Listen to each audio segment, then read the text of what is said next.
Assalamualaikum warahmatullahi wabarakatuh.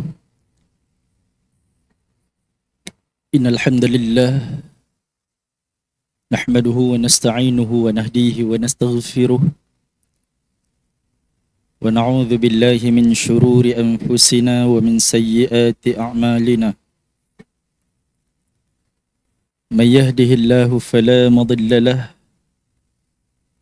wa may yudlil fala hadiya lahu.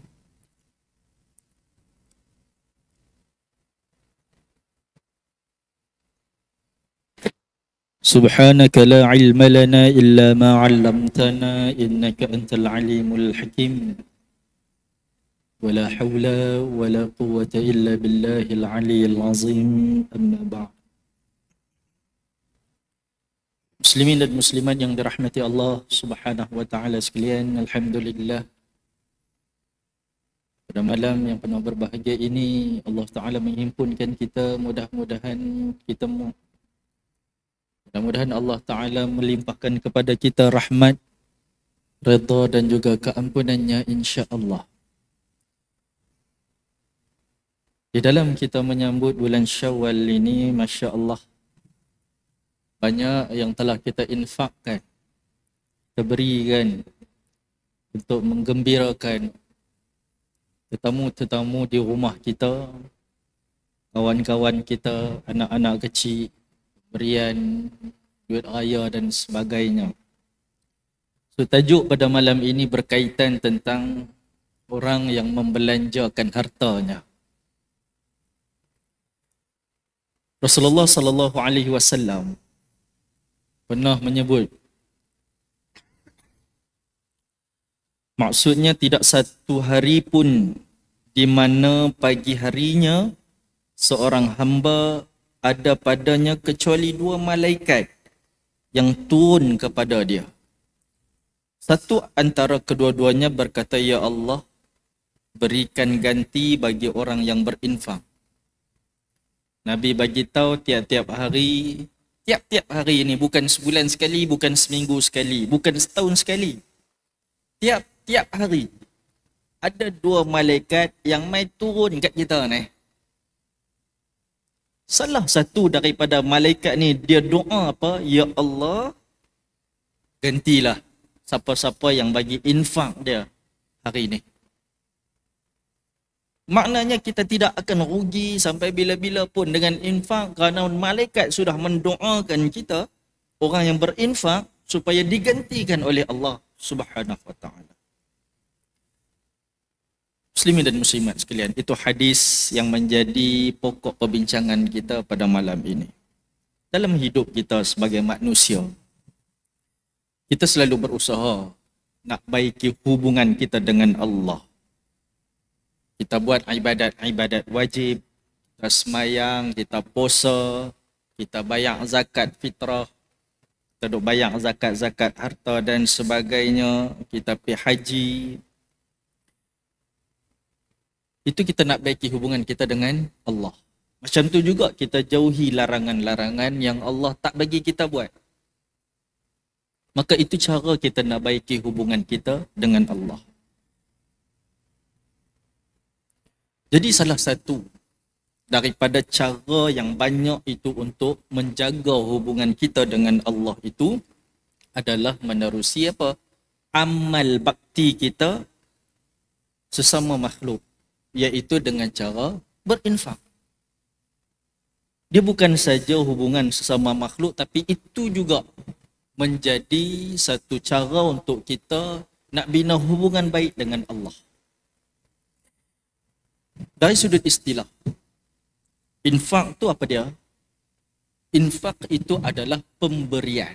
Apa-apa pun yang kita bagi, tak kira sahlah, wang ke, harta benda ke, dengan tujuan untuk kebajikan, untuk kebaikan manusia. Itu maksud infak. Baik kita bagi dalam bentuk sedekah, dalam bentuk zakat, dalam bentuk wakaf dan apa pun. Janji untuk kebaikan manusia, maka itu namanya infak.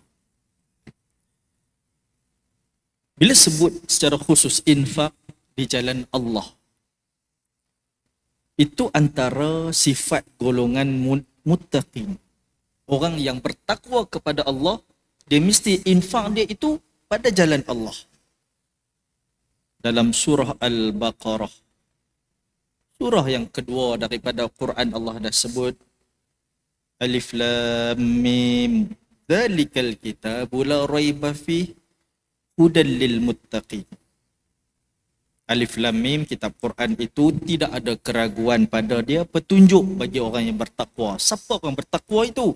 Alladzina yu'minuna bil ghaib, iaitu mereka yang percaya kepada hal-hal yang ghaib. Wa yuqimunas salah, yang mendirikan zakat. Wa mimma razaqnahum yunfiqun. Allah dah sebut dah. Iaitu siapa lagi? Yang mendirikan salat dan menafkahkan sebahagian rezeki yang kami anugerahkan kepada mereka. Itu ciri orang bertakwa. Awal surah Baqarah Allah dah sebut. Selain dia ni rajin sembahyang, tapi fi'il dia bakhil. Fi'il dia tak mau bagi sedekah. Fi'il dia kalut harta dia untuk diri dia saja. Dia belum capai tahap muttaqin itu.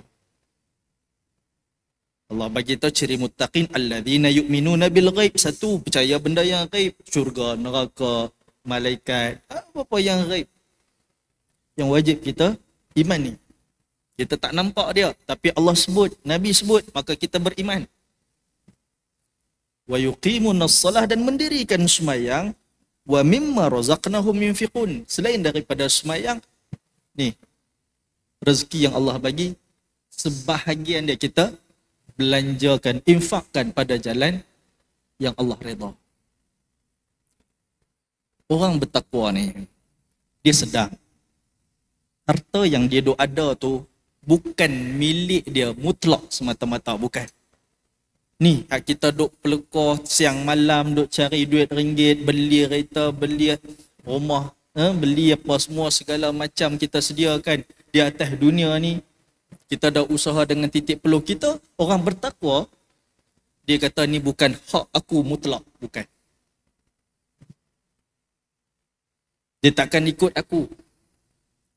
Dia tidak akan bersama aku. Dia mungkin ada sekarang ni sementara dengan kita.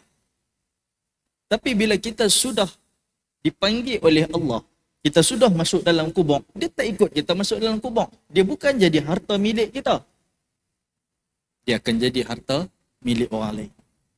Maka harta yang kita ada ni, dia bukan mutlak milik kita. Dia akan sedar bahawa apa yang dia ada sekarang ni adalah pinjaman. Dia buat loan daripada Allah Ta'ala je. Pinjaman je. Dia pinjam sat supaya dia boleh pakai atas dunia ni. Esok tak mau bawa dah. Tak boleh nak bawa dah. Jadi dia faham bahawa apa? Allah ni, dia beli diri seorang mukmin dan harta benda dia dengan imbuhan syurga di akhirat. Diri kita, ini aset untuk dapat syurga. Tapi kena ikut perintah Allah lah. Harta kita tu, aset untuk kita nak dapatkan harta yang lebih berharga, iaitu syurga. Dengan cara, harta benda kita tu, kena guna ikut kehendak Allah. Baru dia jadi aset untuk akhirat dia. Sebab itu Allah sebut di dalam surah At-Taubah ayat 111. A'udzubillahi minasyaitonirrajim. Innallaha ashtara minal mu'minina anfusahum wa amwalahum bi anna lahumul jannah.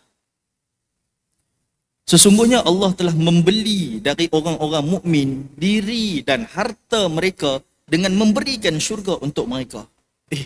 Ayat ni tuan-tuan, kita baca pun segan. Malu kita. Allah beli kita dan harta benda kita. Allah ni kepunyaan, kita ni kepunyaan Allah. Harta benda ni kepunyaan Allah. Allah nak beli kita buat apa? Allah nak beli harta benda kita buat apa? Itu nak menunjukkan bahawa apa? Bila Allah berkehendak kepada sesuatu daripada harta benda kita, kita gunakan dia pada jalan yang Allah redha, Allah nak bagi balas. Allah beli maknanya Allah nak bagi something yang lebih berharga. Contohlah kita pergi pasar, kita ada kain dah. Kita jual apa lah. Yang botol mineral kita letak. Kita jual berapa? RM1. Kita beli dia berapa? 25 sen. Maknanya kita akan dapat pulangan yang lagi banyak ke lagi sikit? Lagi banyak lah. Bila Allah kata Allah nak beli diri kita dan harta benda kita, kita bagi modal kita diri kita, harta benda kita yang sikit, Allah nak bagi untung kepada kita yang lebih besar. Iaitu syurga. Nampak Allah guna bahasa Allah nak membeli. Innallaha ashtara. Allah nak beli. Minal mu'minin. Daripada orang yang beriman. Siapa lagi? Kita lah. Anfusahum. Diri kita. Maknanya gunakan diri kita pada jalan yang Allah redha. Allah nak balas something yang jauh lebih hebat. Wa amwalahum. Dan harta benda kita. Dia bukan diri kita yang semata-mata sebab orang atas dunia dia macam-macam. Dia ada passion yang dia buat ibadat guna diri dia saja tak apa. Tapi kalau pakai duit dia tarik handbrake. Nanti saya. Kan? Masjid buat pengumuman, kita ada nak buat tambahan ruang sebab tak cukup. Contoh-contohlah kata.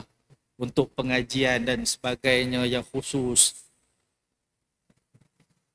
Dia mula panas apa ni minta kat kita ni.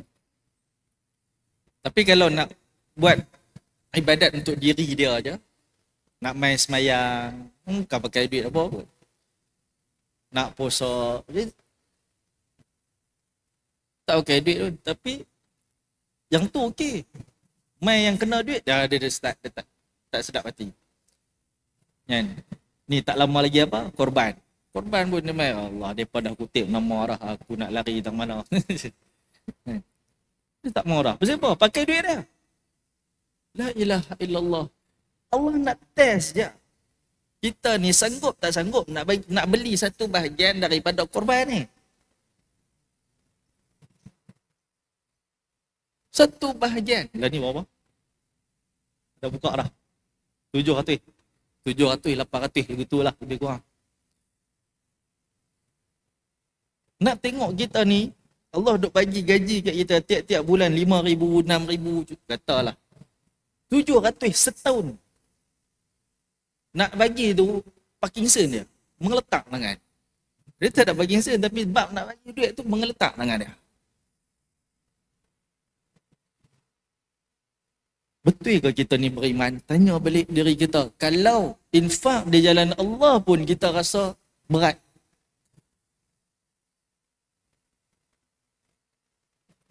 Sebab itu tuan-tuan, kita kena usaha untuk bersihkan hati kita ni. Dia bukan masalah duit banyak tak banyak. Hati kita tu kotor tak kotor. Kalau hati bersih ni, dia faham apa yang dia belanjakan ni. Hadis tadi sebut apa? Malaikat doakan setiap hari. Siapa yang infak hari tu, Allah bagi ganti. Ni doa malaikat. Kalau dia boleh beriman dengan hal tu, dia tak ada masalah untuk memberikan sebahagian daripada harta benda dia untuk jalan Allah. Untuk apa-apa yang bermanfaat. Termasuk bantu orang susah, anak yatim, orang dalam kesempitan dan sebagainya. Jadi orang yang bertakwa itu dia percaya harta yang dia ada itu adalah harta Allah sebenarnya. Sebab itu dia nak keluar untuk mendapatkan pahala, dia tak ada masalah. Jadi mereka berinfak di jalan Allah, sama ada sembunyi-sembunyi atau terang-terang tu tak ada masalah. Cuma bila terang-terang, kena jaga hati kita lah supaya jangan ada riak. Dalam hati kita, kita tanam, kalau kita bagi sumbangan terang-terang itu sebagai contoh bagi orang lain pula rasa nak sumbang. Dalam satu riwayat, Sayyidatina Aisyah radhiyallahu anha dia kata, dia pernah dengar Nabi SAW bersabda, bila harta kekayaan tidak mendapat sedekah sama sekali, maka ia akan membinasakannya. Duit ringgit kita, harta benda kita, sikit pun kita tak bagi, derma. Sikit pun kita tak bagi, sedekah, infak dan sebagainya, harta benda itu akan membinasakan kita.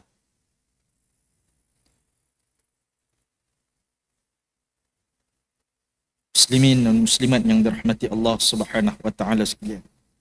Dalam surah Az-Zariyat ayat 19, Allah Taala berfirman, wa fi amwalihim haqqul lis-sa'il wal mahrum. Dan pada harta-harta mereka ada hak orang miskin yang meminta dan orang miskin yang tidak mendapat bahagian. Orang miskin ni dia ada macam-macam jenis. Hak minta terang-terang. Duduk tepi kita semayang cuma ada mai duduk tepi tu minta. Ada orang miskin dia segan. Dia tak minta. Dia sengap betul. Tapi kita tahu dia miskin. Kita tahu dia susah. Kita tahu dia memerlukan harta. Nak belikan, nak beli. Allahu Akbar. Kadang-kadang sulam telur ikan bilis. Barulah tengah-tengah bulan tu ayam. Sulam lagi, sayur je. Sulam lagi, ikan bilis balik. Dah ni sardin pun mahal lah.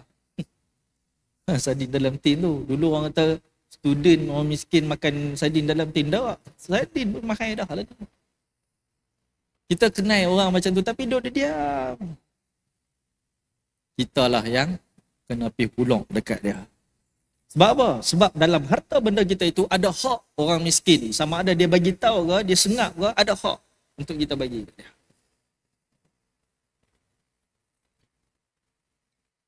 Dalam sejarah wujudnya kita insan manusia ni, sejak daripada zaman Nabi Adam alaihi salam, manusia ada keperluan-keperluan dia. Makan, tempat tinggal, keperluan berkeluarga dan macam-macam lagi lah.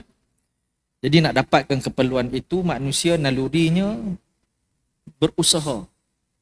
Nak memenuhi tuntutan itu menggunakan fikiran dia, menggunakan kederat, kekuatan dia untuk nak dapatkan makanan, nak cari perlindungan, nak cari pasangan dan nak buatlah apa-apa yang memenuhi naluri manusia. Tapi tak semualah berkemampuan yang nak buat macam tu. Kadang-kadang fizikal dia tak mengizinkan, lemah, sakit, lumpuh dan sebagainya. Ataupun ada halangan-halangan yang lain. Tapi bukan pemalas ya. Jenis pemalas pun ada juga tuan-tuan. Fizikal okey tak mau pergi kerja. Duk harap bantuan Baitul Mal je. Ni pun kena bagi tahu dia jugalah, selain daripada bagi sumbangan kat dia, kena pujuk dia supaya pergi kerja pula. Dan ada satu firman Allah dalam surah At-Taubah ayat 41. Yang ni ayat nak bagi tahu kita bahawa menyumbang, menginfakkan harta benda itu termasuk salah satu daripada jalan jihad. Jalan jihad, tuan-tuan. Allah Ta'ala berfirman, wajahidu bi amwalikum wa anfusikum fi sabilillah dzalikum khairul lakum in kuntum ta'lamun. Dan berjihadlah dengan harta dan diri kamu di jalan Allah. Yang demikian itu lebih baik bagi kamu kalau kamu mengetahui. Sebab itu harta yang kita duk pegang sekarang ni, dia tak ada nilai pun di sisi Allah. Kecuali bila dia dah dibelanjakan ataupun diinfakkan untuk mencari redha Allah. Baru harta benda kita tu ada nilai di sisi Allah. Kita je duk menilai harta benda. Wah banyak kawan ni, berkepuk-kepuk kawan ni, tunjuk bertingkat-tingkat dia punya harta, dia tunjuk kat media sosial. Tuan-tuan, ada nilai ke benda tu? Tak ada nilai. Di sisi Allah tak ada nilai. Manusia bolehlah bernilai, wah kawan ni billionaire, kawan ni antara terkaya. Manusia boleh menilai, tapi di sisi Allah, Allah tak nilai pun ada berbilion-bilion. Melainkan kalau kamu guna harta benda kamu itu pada jalan yang Allah redha, barulah ada nilai. Sebab itu dalam hadis pun Nabi SAW sebut tak boleh dengki kepada orang melainkan dua orang. Seorang yang ada ilmu, yang dia manfaatkan ilmu dia, dia sampaikan, dia gunakan ilmu dia dan dia sampaikan kepada orang lain. Itu boleh dengki. Yang kedua, orang yang mempunyai harta dan dia menggunakan harta benda dia itu pada jalan yang Allah redha. Itu boleh dengki. Nak dengki dia ada berapa bilion, jangan dengki. Tak payah dengki. Di sisi Allah tak ada nilai apa pun. Melainkan kalau dia, kita tengok dia rajin berinfak. Tu kita ada rasa, kalau aku kaya macam dia, aku pun nak infak macam dia juga. Tu tak apa. Dengki yang membawa kepada akhirnya nak buat kebaikan macam dia buat. Bukan dengki harta berapa-apa dia ada sampai semua nak jadi macam dia. Lalah tak boleh jadi macam dia, santau dia bagi sikit. Itu dengki yang tak dibolehkan. Itu bukan dengki pada harta benda dia. Dengki disebabkan dia gunakan harta benda dia itu untuk manfaat, untuk kebaikan. Sehingga kita rasa, kalau aku kaya macam dia, aku pun nak bagi infak, aku pun nak sedekah, aku pun nak tolong orang susah. Kita rasa lagu tu. Jadi malang tu kadang-kadang. Bagi segelintir umat Islam yang bersifat kikir, bersifat kedekut, bakhil, nak keluar sikit daripada harta benda dia, nak tolong orang susah, nak tolong. Kita tengok kadang-kadang dalam medsos kita duk scroll, tengok ni ada sagi pusat tahfiz ni, dia cerita payahnya depa, hak ni tak ada ayam, hak ni macam-macam. Ada hak jenis NGO buat kat gelandangan, hak kat dekat apa Gaza dan sebagainya, macam-macam tu ada kan. Kita lah nak pergi klik bagi sikit tak mau.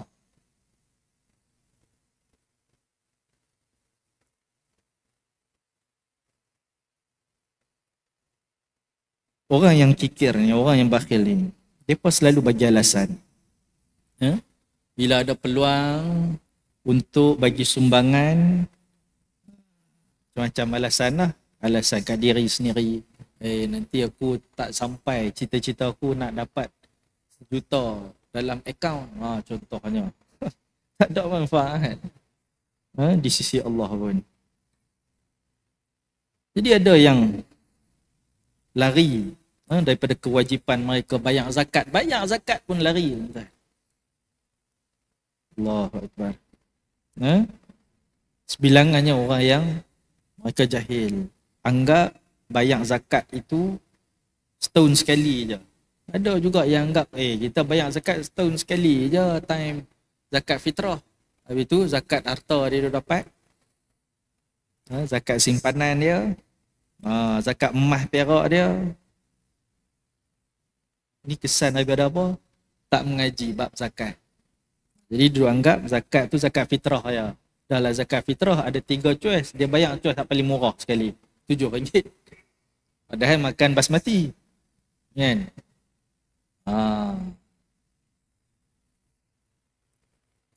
Dan tak kurang juga umat Islam yang mengetahui kewajipan itu, namun kerana bebal mereka sanggup mengingkari hukum zakat itu tanpa memikirkan akibat di padang mahsyar. Dia tak fikir harta yang dia duduk tahan tak mau bayar zakat tu, dia tak dapat untung apa pun atas dunia, melainkan dia akan kerugian di padang mahsyar. Tapi masalahnya, kalau bab nak makan, dia tak berkira pula. Abanglah restoran viral apa pun, mahal terang mana pun, janji sedap, janji viral, kita pergi. Bulan puasa hari tu, ni tak kata kat siapa-siapa lah, pergi tiap-tiap hari makan buffet dekat hotel. Dia tak berkira pun. Apalah ikut dia lah, dia nak makan. Tapi dia tak berkira. Bab nak bayar zakat tu dia berkira. Bab nak tolong orang susah tu dia berkira. Ni pelik. Ni pelik. Bab nak cari pahala ni, dia tak mau. Bab nak sedap perut dia, nak pergi makanan mahal-mahal dekat hotel, dia okey. Wah, pelik orang macam ni tuan-tuan. Dia duk rasa harta benda tu milik dia, bukan milik Allah. Tu yang dia guna untuk diri dia tu. Dia tak guna untuk tolong orang susah. Dia tak guna untuk bayar zakat, dia tak guna untuk sedekah, dia tak guna untuk wakaf, dia tak mau guna untuk tu. Islam dia bukan halang orang nak kaya tak. Tapi Islam dia tahu fitrah manusia yang nak memenuhi keperluan dan keinginan dalam kehidupan. Jadi Islam mensyariatkan amalan infak ini supaya pihak yang lain juga dapat rasa kehidupan yang sama, dapat juga makan ayam daging. Sebab itu disuruh kita ni buat korban supaya orang tak pernah makan daging, tuan-tuan. Saya pernah pergi satu tempat, dia kata kami tak pernah makan daging, melainkan bila mai time korban barulah dapat makan daging. Meriah sikit tengok tempat tu.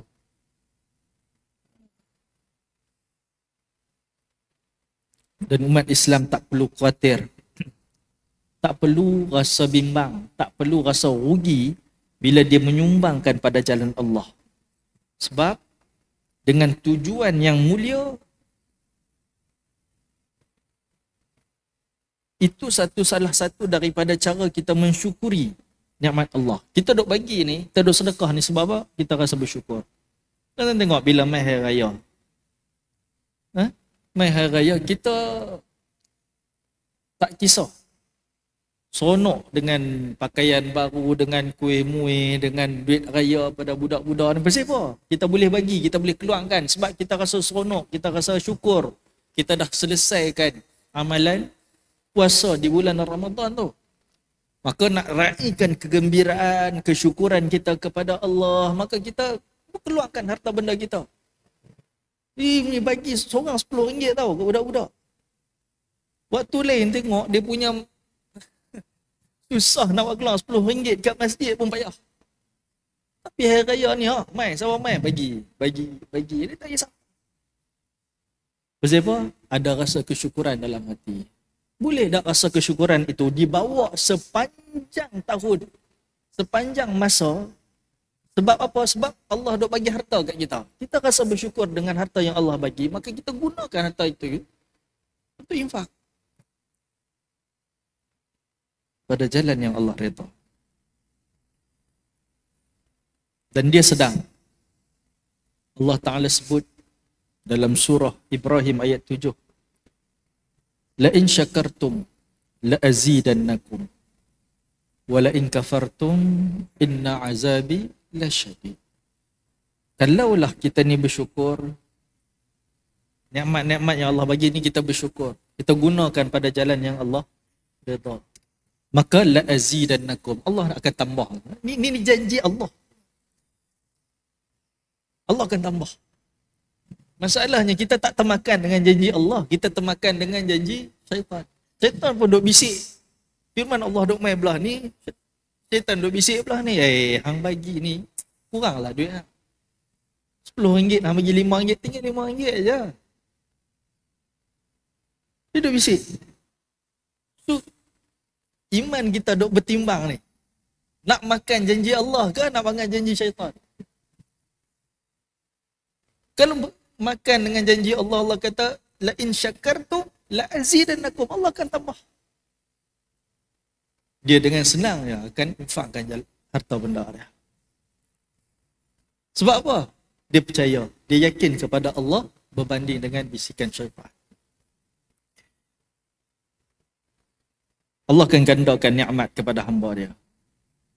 Sama ada menggandakan rezeki di dunia atau nikmat kerana bertambahnya pahala sehingga melayakkan mereka mencapai redha Allah, iaitu mendapat syurga di akhirat. Janji Allah nak tambah ni kadang-kadang dia tak main secara material depan mata kita. Kita bagi RM10, satgi main RM100 kat kita. Dia mungkin jadi. Tapi hal yang wajib kita imani ialah apa? Kita bagi RM10 tapi pahala berganda kepada kita melebihi daripada 700 kali ganda. Melebihi daripada 700 kali ganda. Allah gambarkan, seumpama kita bagi itu umpama sebiji benih yang menumbuhkan 7 tangkai. Daripada 7 tangkai menumbuhkan 100 pada setiap tangkai. Maknanya Allah boleh gandakan RM1 yang kita bagi, seolah-olah kita bagi macam RM700. 700 kali ganda Allah bayar kat kita. Kalau kita bagi 10, kalau kita bagi 100, kalau kita bagi 1000, 700 kali ganda Allah balas kat kita. Itu janji Allah mai. Janji Nabi mai. Tapi masalahnya pap kita tutup belah ni. Dengar janji syaitan. Hang dengar lah. Tapi hang kira balik dia hang, kita duk tengok depan mata kita macam duk berkurang. Tapi rupanya kita tertinggal janji Allah ni yang patut kita beriman. Betapa ruginya kita.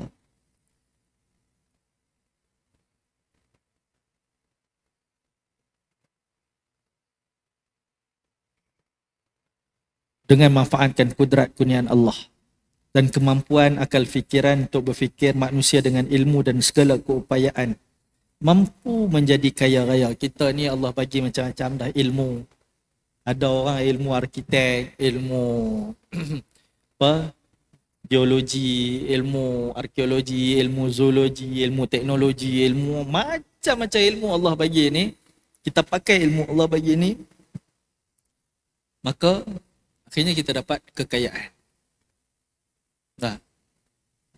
Kita gunakan pada jalan untuk mencari sumber kekayaan.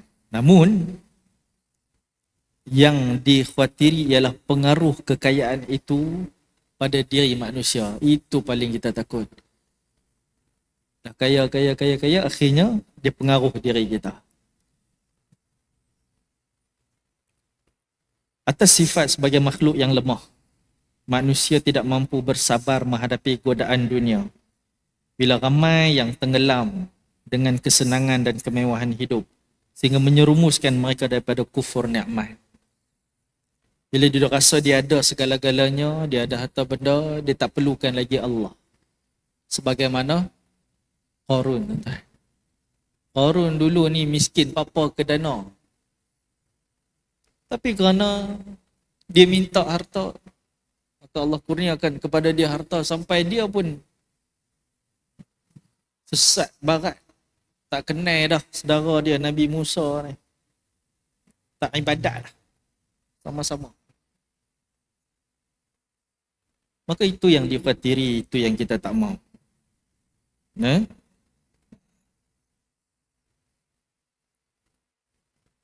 Rasulullah pernah menyebut kerugian golongan berharta tapi kedekut untuk menginfakkannya. Dalam satu hadis yang yang disampaikan oleh Abu Zar Al-Ghifari, pada suatu ketika Nabi tengok Abu Zar masuk masjid, tiba-tiba baginda bersabda, sungguh amat rugilah orang itu. Kataan itu diulang beberapa kali. Abu Zar bertanya, siapa orang yang rugi itu? Maka Nabi SAW kata, orang yang rugi itu ialah orang yang bersusah payah himpun harta, tetapi dia tidak belanjakannya pada jalan Allah. Tak guna untuk cari pahala. Maka rugi kerana walaupun dia banyak harta, tetapi miskin amal kebajikan. Maka ambil kata-kata Rasulullah SAW ni, biar kaya harta benda dan kaya amal kebajikan kita menggunakan harta tersebut. Dan korbankanlah harta benda kita yang kita sayang pada jalan Allah. Balik buka surah Al-Imran ayat 92, baca, fahamkan maksudnya. Wallahu alam. Sekadar itulah perkongsian kita. Assalamualaikum warahmatullahi wabarakatuh.